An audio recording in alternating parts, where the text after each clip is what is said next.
challenge of open innovation is, and the question of open innovation is foundational. So one of the biggest challenges we have in an industrial society and post-industrial society is where does inclusive growth come from? Where does growth come from which is democratizing? How do we actually address the issues of inequality which are massively growing? And one of the foundational questions in that is that the only way to actually drive inclusive growth is to democratize the capacity to innovate.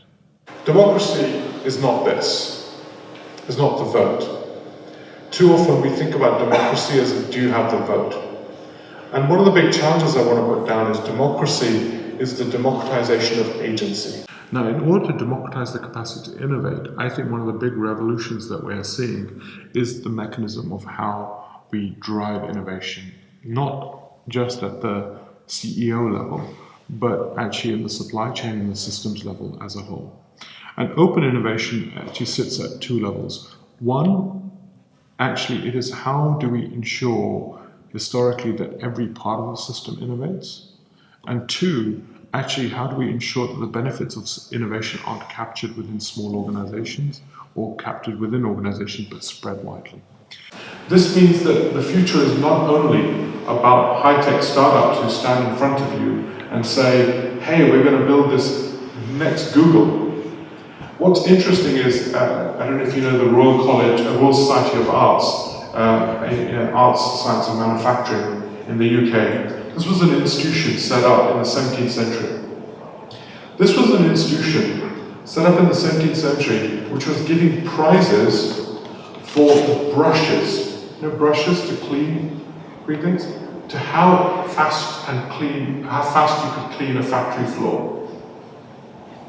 So they were giving prizes for people innovating on the brushes, the hair of the brush. So innovation was about the full spectrum of ideas, not just a very small spectrum of ideas. One of the things that we've seen is innovation has become increasingly narrowed to a very small idea of innovation, to a very narrow model of innovation. We're seeing slowly the complexity of this new way of organizing start to emerge. So I think we're at the beginning of that story. And as that story and capacity changes, I think this will spread throughout the sectors. I think we've already seen some really interesting work around biohacking, open source biohacking, open source seeds. So we're seeing this spread quite wide and far. I don't think this will be a restricted conversation to some sectors. I think if you look at the future of distributed printing, 3D printing, you're already seeing all the way from organic printing to foods. So we're seeing this future become quite radical. And I think what that means is quite significant. So I think I wouldn't restrict it to a sector. I think this is going to become a broad conversation. Any human being you ever meet is more powerful than the most powerful machine that we can currently create.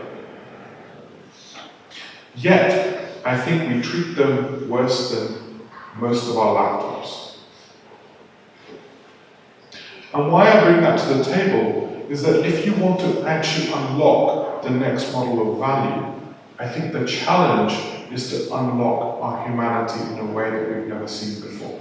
I think the really difficult question and the real question we should be answering is not about upskilling labor forces, micro. I think we have to talk about a much bigger conversation, which is in an age of rapid automation, which is what we're going to see. How will the citizens of Bratislava and Slovakia, how will they create value? What is the role of government in this radical transformation? I think we often talk about the role of corporates, but corporates are optimized engines for the delivery of the now. You know, they are geared to deliver the now.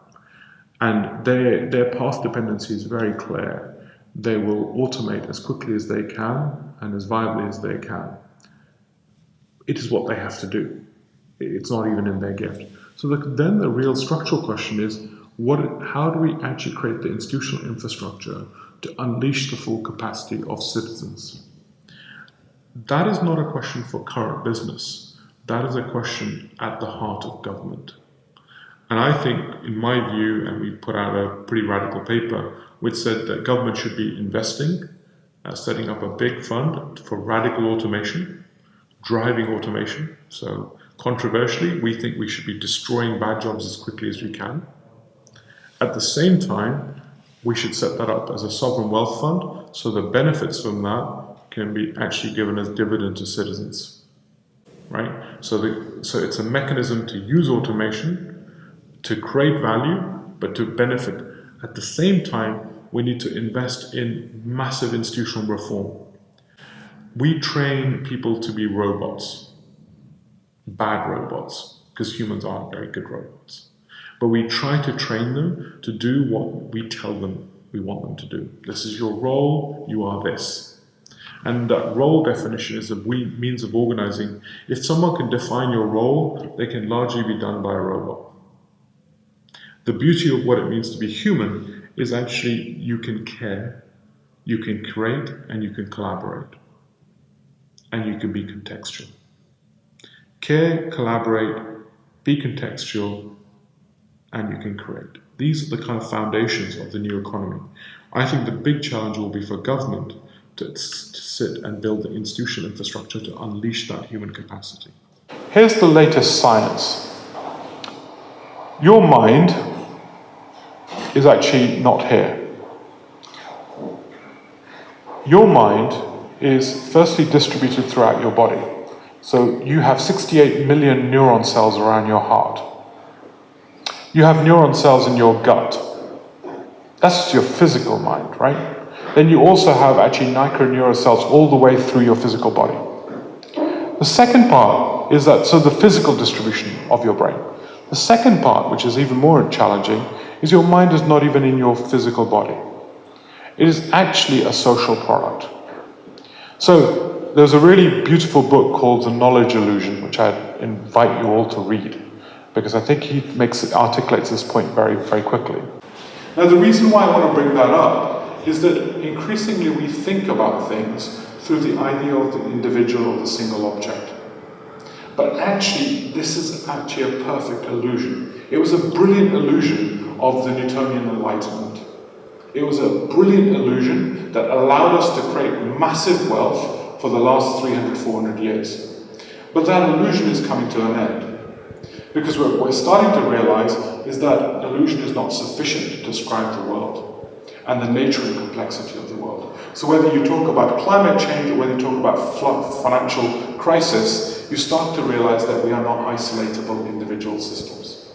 And our interdependency is increasingly much more visceral and real and has real impact on people's lives. When you put this stuff together, I think we're in a hybrid of a new paradigm. So the question is, how will this paradigm unlock value?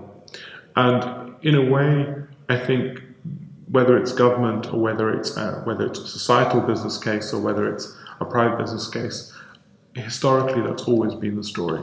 I mean, one of the things we mustn't forget, Mariana Mazzucato says this very eloquently, 80% of the technology in this was funded by governments, by the US government. 80%. Not 2%, not 5%, 80% of the intellectual property. So I think we mustn't undervalue, and culturally we've become accustomed to thinking government should just stay out of the way and entrepreneurs will do everything, and this is bollocks.